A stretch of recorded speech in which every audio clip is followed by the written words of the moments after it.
마태복음 25장 14절 또 어떤 사람이 타국에 갈제 그 종들을 불러 자기 소유를 맡긴과 같으니 각각 그 재능대로 하나에게는 금 5달란트를 하나에게는 2달란트를 하나에게는 1달란트를 주고 떠났더니 5달란트 받은 자는 바로 가서 그것으로 장사하여 또 5달란트를 남기고 2달란트 받은 자도 그같이 하여 2달란트를 남겼으되 1달란트 받은 자는 가서 땅을 파고 그 주인의 돈을 감추었더니 예수님께서 마태복음 25장에서 달란트 비유를 하셨습니다. 비유입니다. 비유. 마태복음 25장에서 달란트 비유를 하실 때 어떤 사람이 여기서 어떤 사람은 예수님께서 당신을 비유하신 겁니다. 여기서 어떤 사람은 예수님 자신을 비유한 거예요. 어떤 사람이 타국에 갈 때 그 종들을 불러 자기 소유를 맡긴과 같으니 종들을 불러서 자기 소유를 맡겼어요. 그래서 사도 바울을 통해서 고린도 교회에 말씀하게 하실 때 너희가 가진 것 중에 받지 않는 게 도대체 무엇이간데 너희가 소유하고 있는 것 중에 하나님께 은혜로 축복으로 받지 않는 게 무엇이간데 받지 않는 것처럼 그렇게 자랑하는 것을 책망을 했습니다. 우리가 의식주를 비롯한 모든 것은 하나님이 은혜로 받은 겁니다. 우리 것이 없습니다. 그러면 우리에게 그런 은혜를 베풀어 주신 것은 무엇하라고 목적이 뭘 위해서 사용하라는 거 하나님의 영광을 위해서죠. 그래서 여기서도 자기 소유를 맡긴 거예요. 종 자신에게 있는 재산을 가지고 네가 이렇게 하라는 게 아니라 어떤 사람이 타국에 할 때 그 종들을 불러서 자기 소유, 여기서 자기 소유는 누구요? 타국에 가신 분.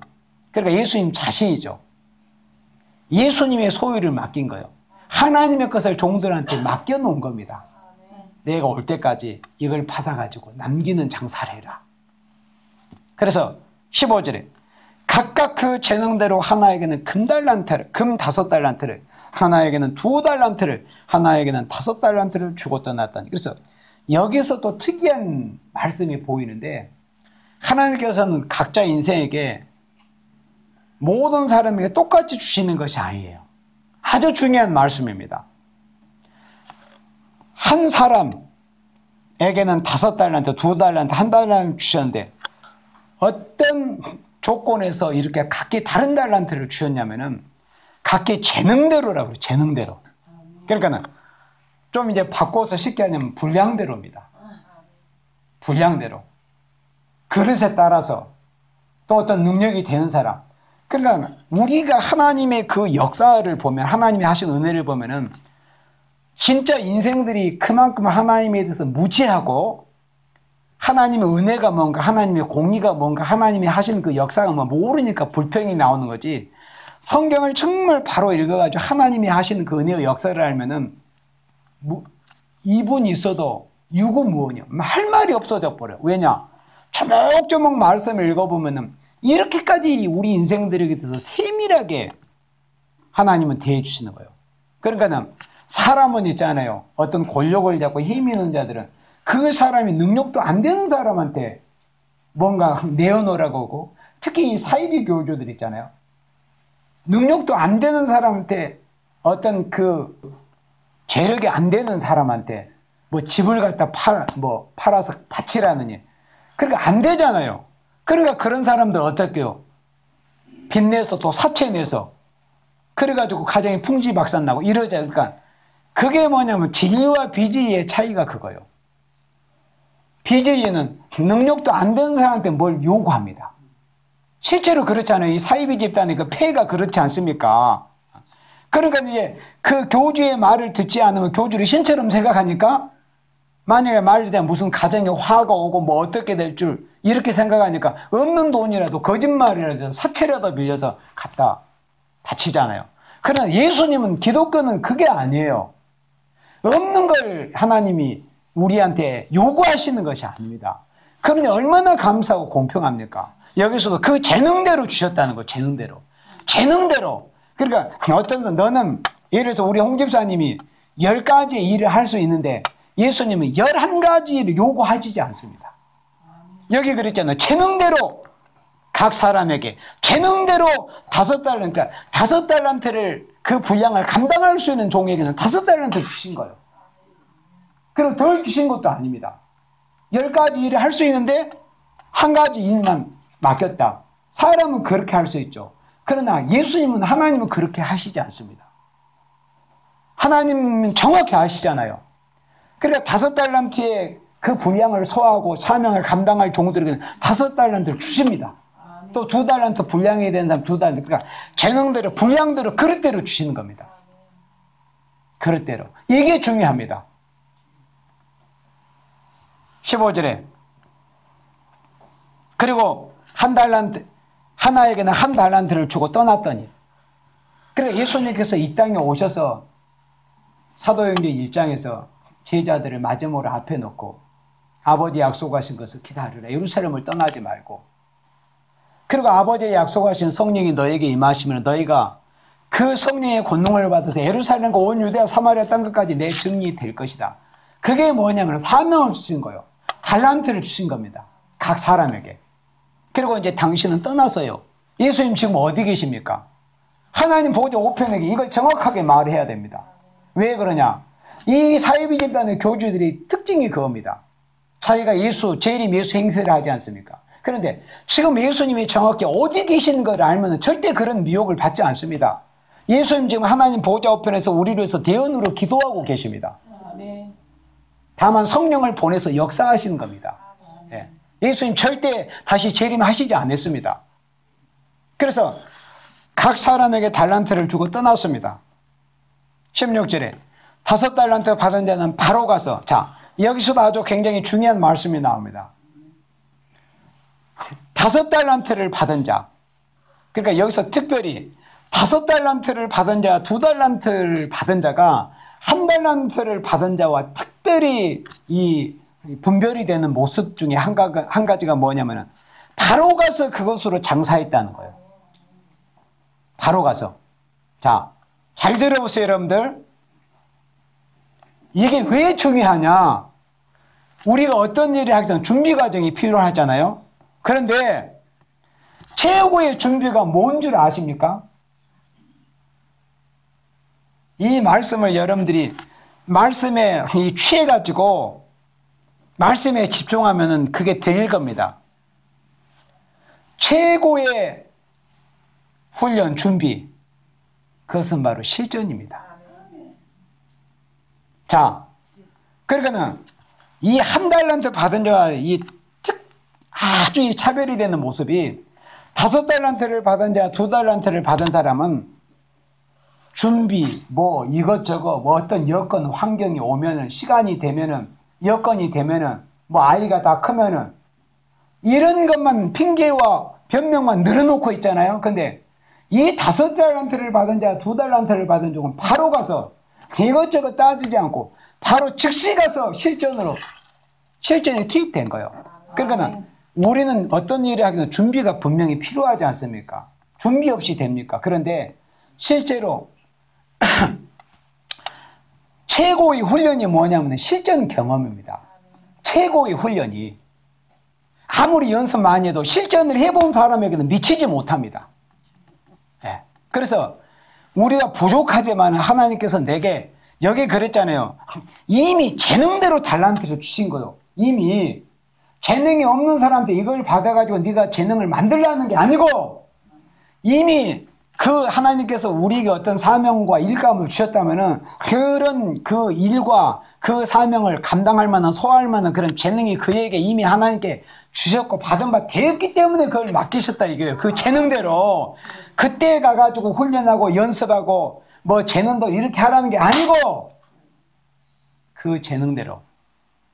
그러니까 최고의 훈련이 뭐냐면 실전이에요. 실전. 일을 하면은 표대를 분명히 세워놓고 일을 하면은 그게 최고의 훈련이 되는 겁니다.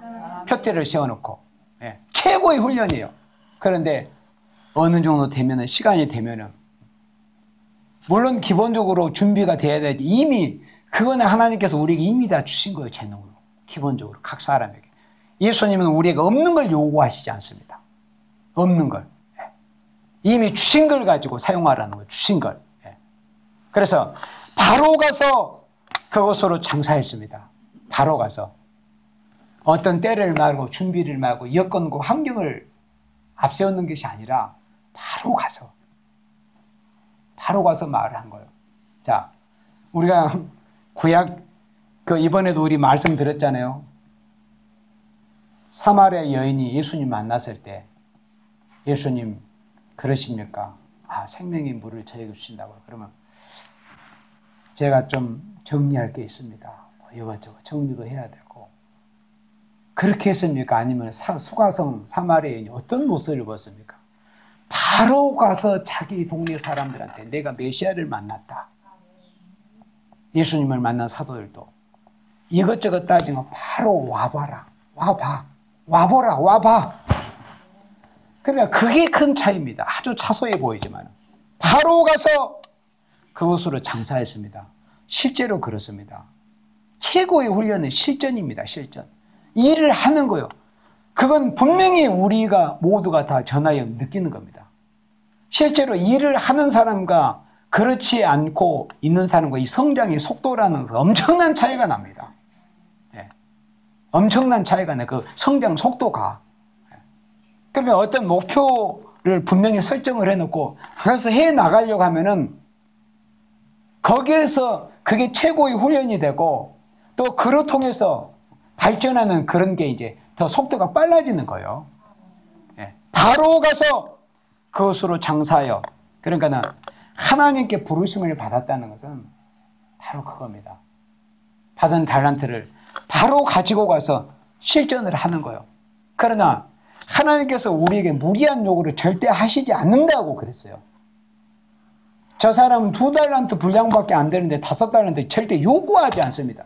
이제 여기서 1달란트 받은 자의 말을 통해서 그걸 알게 돼요. 흔히 우리 인생이라는 것은 하나님을 잘못 오해합니다. 마치 자기가 1달란트밖에 안 되는데 5달란트를 요구하시는 줄 알고. 그러면 사람이 겁부터 나지 않습니까? 내 능력은 하나밖에 안 되는데 꼭 5개를 요구하신 것처럼. 절대 그런 하나님이 아니시다 그겁니다. 그래서 예수님에 대해서 바로 알아야만이 우리가 지킬 자연과 하나라도 순종해 나가는 거예요. 하나님을 바로 이해를 해야 돼요. 그러려면 바로 알아야 되죠. 바른 지식이 있어야 되는 거예요. 하나님은 어떤 분이신가? 절대 우리 인생에게 무리한 요구를 하시지 않는다. 아멘. 충분히 할 수 있는 것을 요구하신다 이겁니다. 17절에 2달란트 받은 자도 그같이요. 5달란트 받은 자 똑같이 어떻게 했어요? 그같이 했다. 바로 가서 장사했다 이겁니다. 그리고 2달란트를 남겼습니다. 18절에 1달란트 받은 자는 어떻게 했습니까? 가서 땅을 파고. 그러니까 5달란트, 2달란트 받은 종은 바로 가서 장사를 시작을 했는데 복음의 장사 주의를 시작을 했어요. 그런데 1달란트 받은 자는 특이하잖아요. 땅부터 파는 거예요. 땅의 것만 바라보고 있는 거예요. 하늘을 보지 못하고 소망, 믿음으로 땅만 부지런히 파는 거예요. 산에 있는 멧돼지가 이렇게 땅을 파면서 무슨 도토리 열매나 이런 게 이 주둥어리로 막 이렇게 뒤지잖아요. 땅에서 떨어져 있으니까 그게 원래 위에서 떨어진 줄 모르고 마치 인생이 그와 같은 겁니다. 땅에 있으니까 그게 땅에서 나온 줄 알아요. 위에서 내려온 건 모르고. 그러니까 땅만 파고 있는 거예요. 세상 것만 파고 있는 거예요. 땅을 파고 그 주인의 돈을 감추었습니다. 여기에서 1달란트 받은 자의 무지, 예수님에 대해서 바로 알지 못한 그런 무지가 사람 잡습니다. 그래서 하나님에 대해서 바로 알아야 돼요. 우리는 19절에 오랜 후에, 우리는 여기서 오랜 후라는 이 날짜의 개념을 여러분들 아실 겁니다. 대략 얼마 정도 될 것 같아요? 여기서 오랜이라는 시간의 개념이. 그렇죠? 네, 오랜 후. 그러니까 예수님이 초림주님으로 이 땅에 오셔서 제자들에게 사명 맡기고 하늘나라로 가셨어요. 그러면 오랜 후에 돌아왔다고 그랬어요. 그럼 여기서 타국에 가신 분 예수님 당신을 비유했다고 그랬어요. 근데 오랜 후에 그 종들의 주인이 돌아왔어요. 그 종들의 주인이 누구를 비유했다고? 예수님을 비유한 거예요. 오랜 후에. 그러니까 2000년 전에 하늘나라로 보좌 우편으로 가셨던 그 예수님께서 이제 멀지 않은 불온장에 다시 오십니다. 그렇게 해서 어떻게 하십니까? 그 종들의 주인이 돌아와 저희와 회개했습니다. 회개. 돌이킬 회가 아니라 뭘 해? 계산할게. 회개. 계산했다 이겁니다. 오랜 후에 그 종들의 주인이 돌아와 저희와 회개할세. 계산하는 거 결산. 사람은 하루를 이렇게 지내면서도 자빠져 누워서 자는 곳으로 하루를 지내는 사람도 있고 열심히 시간 가는 줄 모르고 땀 흘려서 정말 신이 다하도록 열심히 일하는 사람이 다 있어요. 그러나 그 모든 것에 대해서 결국에는 주님 앞에서 계산할 것을 잘 모릅니다. 누구라도 결국에는 인생은 계산해야 된다는 거. 그걸 좀 알아야 됩니다. 그러면 하루의 삶이 달라질 겁니다. 1년의 삶이 달라질 거예요. 내가 이 땅에서 어떻게 살았느냐에 따라서 결국에는 주님 앞에 계산을 해야 된다는 거. 말일 결산, 연말 결산, 인생 결산.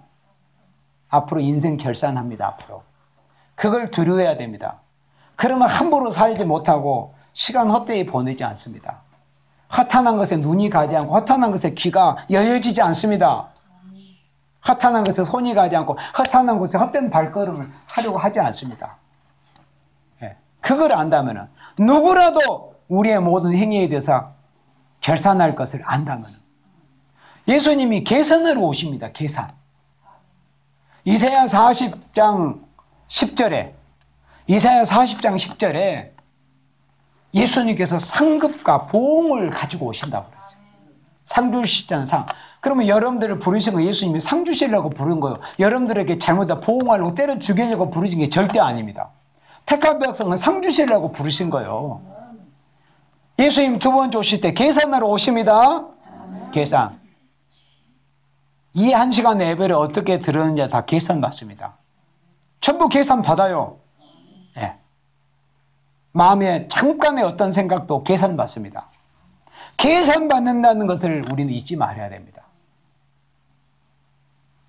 20절에 5달란트 받은 자는 5달란트를 더 가지고 와서 가로되 남긴 거죠. 왜요? 바로 가서 장사했으니까. 온갖 이 환경, 이 핑계, 여건, 환경 되면은, 시간이 되면은, 뭐가 어떻게 되면, 또 어느 정도 돈 좀 벌면은, 사람들이 여러 가지 핑계 있잖아요. 그런 사람은 왜 그런 줄 아십니까? 제가 성경적인 해답을 알려드릴게요. 5달란트는 못 받은 사람이기 때문에 그런 겁니다. 아시겠죠? 네. 1달란트 받은 사람의 모습이, 삶의 모습이 그렇습니다. 아주 두려워해야 돼요. 나는 과연 몇 달란트를 받은 사람인가를 한번 생각해 보세요. 5달란트, 2달란트 받은 종들은 바로 가서 장사했습니다. 그러나 1달란트 받은 자는 땅부터 팔 연구했습니다. 세상 것만 생각했다 이겁니다. 땅의 것만, 위의 것을 바라보지 못하고 땅의 것. 5달란트를 더 가져와서 가로되 주여 내게 5달란트를 주셨는데 보소서 내가 또 5달란트를 남기겠다. 그러니까 주인 입장에서 얼마나 흡족하고 주인의 입이 아마 안 다물어졌을 겁니다. 여기서 그분이 예수님이에요. 그러니까 우리가 뭘 잘하면은 예수님이 더 기쁜 거예요. 나도 어제 저녁에 무슨 어떤 걸 들을 때 내가 더 기쁘더라고. 내가. 내 자신에게 된 것보다 훨씬 더. 그게 남의 일이 아니고 내 가족이고 내 자식이고 내 식구고 우리들 그거 아닙니까? 또 우리 어떤 세일교에서 누가 복을 받았다. 좋은 일이다. 그럼 그게 내 일이니까 기쁘잖아요. 같이. 예. 또 누가 어떤 어려운 일이 있으면 우리 마음도 또 안 됐고 그렇잖아요. 근데 5달란트를 이 받은 자는 바로 가서 5달란트를 남겼는데 21절에 그 주인이 이르되 잘하였도다. 착하고 충성된 종아. 그리고 이 아침에 우리가 보는 말씀 중에 가장 중요한 말씀이 이제 여기 보입니다. 자, 여기에 합독합니다. 내가 작은 일에 충성하였으며. 아멘. 네. 그래서 주인이 와서 5달란트를 남긴 종을 칭찬을 할 때, 야, 네가 5달란트를 남겼니? 그러면 합이 10이네. 야, 내 재산에 네가 보탬이 되게 해줄 거나. 아, 기쁘다. 이렇게 한 게 아니고, 이 주인이 종을 칭찬하는, 뭘 가지고 칭찬해? 이걸 우리가 유의해야 돼요. 몇 달란트를 남긴 걸 가지고 평가하고 이게 아니고, 내가 작은 일에 충성했다는 이걸 칭찬하신 거예요. 지극히 작은 것에. 몇 달란트를 남긴 걸 가지고 숫자 가지고 예수님이 말씀한 게 아니고, 네가 작은 일에 충성하였음에 내가 많은 것으로 내게 맡기리니 내 주인의 즐거움에 참여할지니라. 아멘. 그래서 우리는 지극히 작은 거 하나에 충성하려고 해야 돼요. 그러면 큰 일도 할 수 있습니다. 작은 것에 충성하면 실제로 더 큰 능력을 주시고 더 큰 일감도 주시고 더 큰 사명을 맡기십니다. 실제로 그렇습니다. 아멘. 그리고 은혜도 더 주십니다. 아멘. 네, 작은 것에 충성을 하려고 하면은. 22절에 2달란트 받았던 자도 와서 가로되 주여 내게 2달란트를 주셨는데 보소서 내가 또 2달란트를 남겨나이다. 23절에 그 주인이 이르되 잘하였도다. 착하고 충성된 자가. 그리고 뭐라고 또 말씀하십니까? 내가 작은 일에 충성하였으며. 작은 일에 충성하였다는 것을 칭찬을 하신 거예요. 칭찬은 목록이 그렇습니다. 그러면 왜 작은 일에 충성했을까요? 충성된 종이었기 때문에 그렇습니다. 작은 것에 충성할 수 있는 사람은 아무나 충성할 수 있는 게 아니에요. 충성된 사람이 작은 것에 충성할 수 있습니다. 내가 많은 것으로 내게 맡기리니 내 주인의 즐거움에 참여할지니라고. 24절에 1달란트 받았던 자도 와서 가로되 주여 당신은 굳은 사람이라. 그러니까 1달란트 받은 사람이 변명하는 모습을 여러분들이 새겨봐야 됩니다. 뭐라고 하고 있는가? 당신은 굳은 사람이라. 그러면 여기서 비유하는 분 예수님이라고 그랬잖아요. 그러면 우리는 이미 알고 예수님이 굳으신 분이십니까? 예수님이 강팍한 분입니까? 우리 인생에게 내 능력이 이만큼밖에 안 되는데 이런 걸 요구하시는 분이냐 이거예요. 아니잖아요. 그런데 1달란트를 받은 자는 주인에 대해서 예수님에 대해서 잘못 이해를 하는 거예요. 뭔가 이만 그릇이 종깃 그릇밖에 안 되는 이런 자에게 뭔가 큰 걸 요구하신 줄 알고. 당신은 굳은 사람이라 심지 않은 데서 거두고 해치지 않는 데서 모으는 줄을 내가 알았으므로. 그래 예수님에 대해 주인에 대해 잘못 아는 거예요. 정말 예수님에 대해서 오해, 바른 지식이 없으므로 뭐 없는 걸 내놓으냐, 그리고 할 수 없는 것을 하라고 하시는 줄 알고. 그게 5달란트를 받은 자와 1달란트를 받은 자의 차이예요. 주인을 어떻게 아느냐. 그래서 하나님을 바로 아는 게 그만큼 중요합니다. 절대 하나님은 우리에게 없는 걸 내놓으라고 하지 않고 하지 못한 것을 하라고 하시는 분이야. 절대 아닙니다. 그걸 오해하면 아무것도 하지 못하고 시간만 보내고 올 한 해 2019년 지금 이제 나흘째 날이지만 이 한 해 눈 깜짝할 사이에 정말 경각간에 광같이 지나갈 겁니다. 똑같은 1년일지라도 10년처럼 100년처럼 사용하는 사람이 있고 1년 365일에도 하루처럼 휙 날려버리는 사람이 있습니다. 그것은 충성된 마음을 가지고 작은 것에 충성하느냐 그렇잖아요. 그 차이로 그게 엄청난 차이가 나는 겁니다. 25절에 두려워하여 나가서 당신의 달란트를 땅에 감추어 두었나이다. 벌써 당신의 것을 받으셨. 자, 여기서 그러면 왜 주인이 이 1달란트를 받은 종에게 1달란트를 주었는가를 알 수 있어요. 이해가 되십니까? 왜 주인이 1달란트를 받은 종에게 1달란트를 주셨는가를 알 수 있다 이겁니다. 주인은 우리 예수님 우리의 모든 것을 아시잖아요. 예수님이 손해보실 분이십니까? 예수님께서? 예수님은 절대 손해보시지 않습니다. 예. 5달란트를 감당치 못할 자에게 한 달란트 분량밖에 안 된 자가 5달을 줘봐요. 그러면 예수님이 얼마나 손해입니까? 손해잖아요. 4달란트가 손해 나버리잖아요. 왜 한 달란트 받은 이 종에게 왜 한 달란트를 받았는가? 이 결과에서 보여집니다. 모든 것에 인과관계가 있지 않습니까? 바로 이런 말과 이런 모습에서 과연 이 사람은 한 달란트를 받을 수밖에 없었구나. 이게 보여지지 않습니까? 보세요. 횡설수설하면서 변명만 늘어놓고 있지 않습니까? 당신은 굳은 사람이라. 심지 않은 데서 거두고 해치지 않은 데서 모으는 줄 내가 알았으므로. 그러니까 주인에 대해서 얼마나 잘못 오해하고 있습니까? 예수님에 대해서. 아니 예수님이 이런 분이셔요? 해치지 않는 데서 모으고 뿌리지 않는 데서 거두는. 그러니까 무슨 예수님은 뭐 도둑놈, 주인은 도둑놈 심보 가진 이런 대상으로 취급을 하고 있지 않습니까? 주님은 뿌린 대로 거르시지 않습니까? 해친 대로 모으시는 분이에요. 26절에 그 주인이 대답하여 가로되 악하고 게으른 종아, 나는 심지 않은 데서 거두고 해치지 않은 데서 모으는 줄을 네가 알았느냐?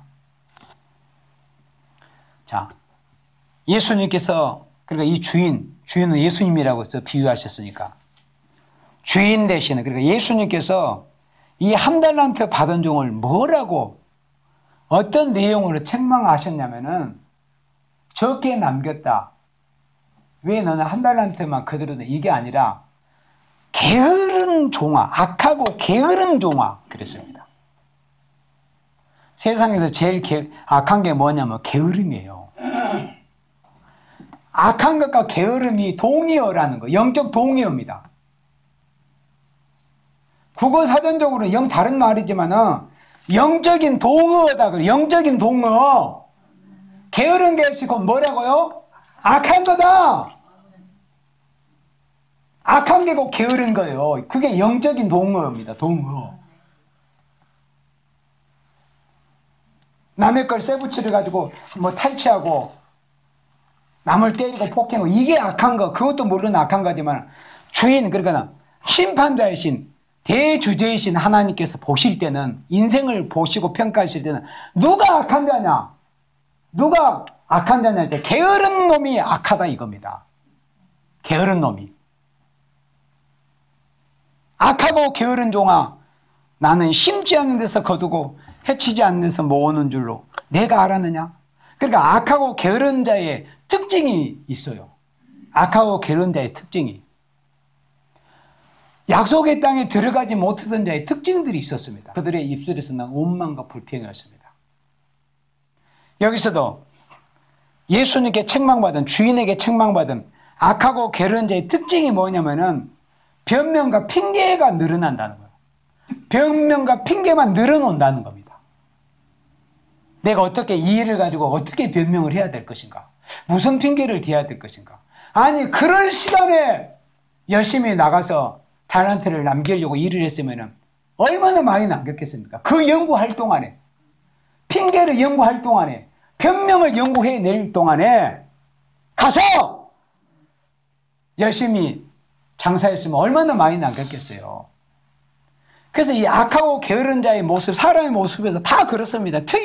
예수님의 말씀은 절대 거짓이 없습니다. 예. 이 게으른 자들의 특징이 그겁니다. 악한 자들이. 그저 핑계와 변명만 그냥 늘어놓는 거예요. 그런데 충성된 사람이 있잖아요. 자기가 실제로 그렇게 했음에도 너 왜 그렇게 못했냐 그러면은 제가 무슨 뭐 이렇게 하지 않고 죄송합니다. 제가 최선을 다했지만은 제가 능력이 부족해서 못했습니다. 이렇게 합니다. 공감되시죠? 예. 실제로 충성된 사람의 모습은 그렇습니다. 제가 해보려고 했는데 제가 열심히 하지 못했습니다. 예. 죄송합니다. 이런 모습을 보여 충성된. 그런데 게으른 사람들의 모습은 그저 핑계와 변명만 그냥 늘어놓으려고 하는 거예요. 그게 특징입니다.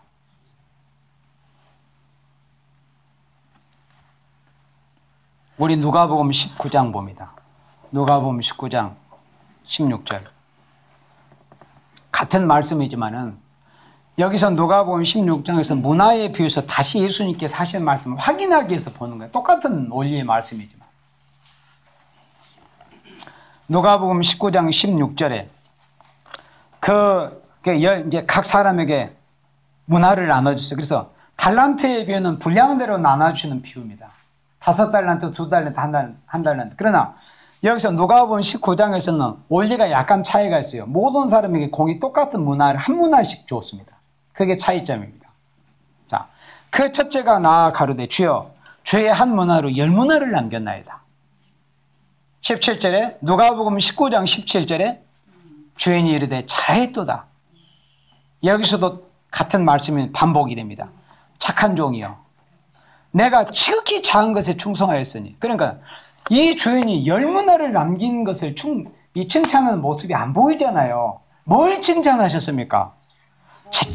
그리고 앞에 보세요. 앞에 이 말씀을 수식하는 지극히 작은 것에 충성했다. 이걸 칭찬을 했습니다. 그냥 작은 것도 아닙니다. 사소한 것. 지극히 작은 것에 네가 충성했구나. 칭찬을 하셨습니다.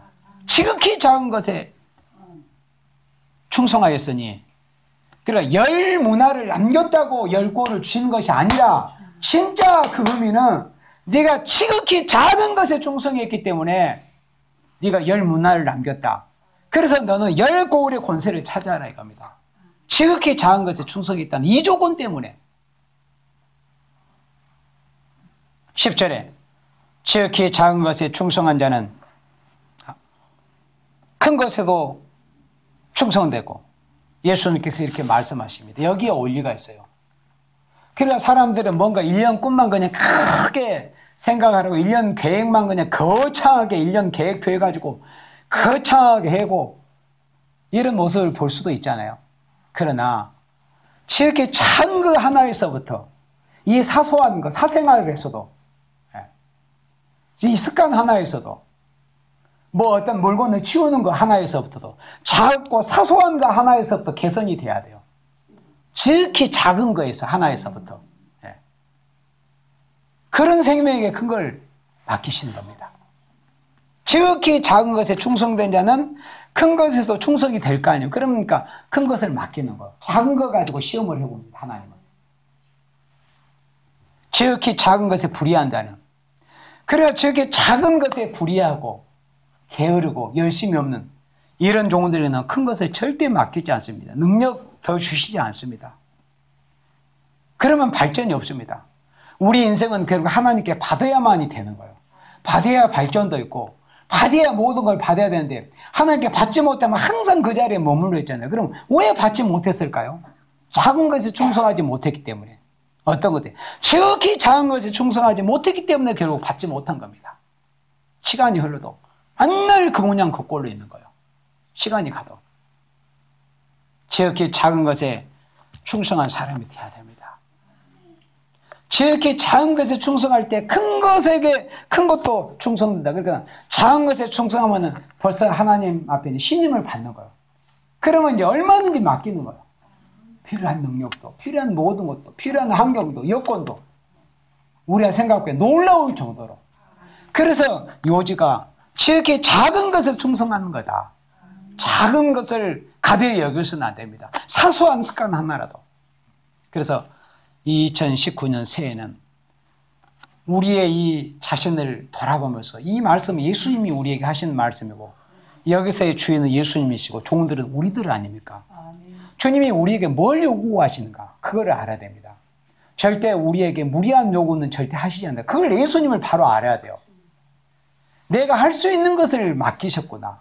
할 수 있는 것을 하라고 하시구나. 그거부터 바로 알아야 됩니다. 이미 하나님께서 내게 요구하시는 것은 이미 주시는 거구나. 얼마든지 내가 부지런하게 하면 충분히 할 수 있기 때문에 내게 사명을 주신 거구나. 직분을 주신 거구나. 절대 무리한 요구를 하시지 않는 분이시구나. 주님은 우리에게 지극히 작은 것에 충성하시기를 원하시는구나. 조건부로 큰 것은 주십니다. 큰 것은 조건부로 주셔요. 어떤 조건? 지극히 작은 것에 충성했다는 그 조건으로 큰 것을 주시는 겁니다. 여러분들 큰 능력 받아야 되잖아요. 지금 우리 이 정도 능력 가지고 한란날에 양떼 우리 김 집사님 살려내겠어요? 못 살려냅니다. 얼마나 인심이 악화되고 대적하는데 이런 능력 가지고는 택도 없어요. 그러려면 하나님께 능력 받아야죠. 큰 능력 받아요. 근데 큰 능력을 어떻게 해서 받습니까? 저렇게 작은 것에 충성할 때 큰 능력이 옵니다. 아멘. 그래서 우리가 올해는 다 각자 나름대로 표대를 분명히 세워야 된다. 여러 가지 복잡하게 좀 하지 말고, 예? 한 가지라도 표대를 좀 제대로 세워가지고, 그리고 뭐 큰 거 이런 거 하지 말고 좀 작은 거 하나라도 제대로 세워가지고 그거 하나 제대로 2년 동안 한번 이뤄보려고 이런 목표를 가져야 돼요. 그러면 시간이 지나면은 분량이 커집니다. 작은 거 하나 인정받으면 하나님이 그 분량을 키워주십니다. 표대 그 목표도 더 키워주시고, 예, 표대도 더 키워주시고 그럽니다. 그것이 인적으로 되는 게 아니에요. 그걸 키워주시는 것은 하나님이 해주시는 거지 내가 뭐 거창하게 무슨 세계에 뭘 어떻게 하고 그거는 다 자기 헛된 허망한 꿈에 불과합니다. 우리 인생이 하나님 앞에 할 수 있는 것은 저렇게 작은 거 하나에서 충성하는 거. 그러면은 그걸 보시고 더 큰 능력도 더 큰 은혜도 더 큰 축복도 지혜도 주신다 이겁니다. 그럼으로써 우리는 주의를 부흥케 하는 사명을 감당할 수 있다는 겁니다. 아무쪼록 2019년 19월심 19년에 19월심 주의를 부흥케 하기 위해서 어떻게 해야 될 것인가. 저렇게 작은 것에 충성할 수 있는 여러분들이 되시기를 주님의 이름으로 축원합니다.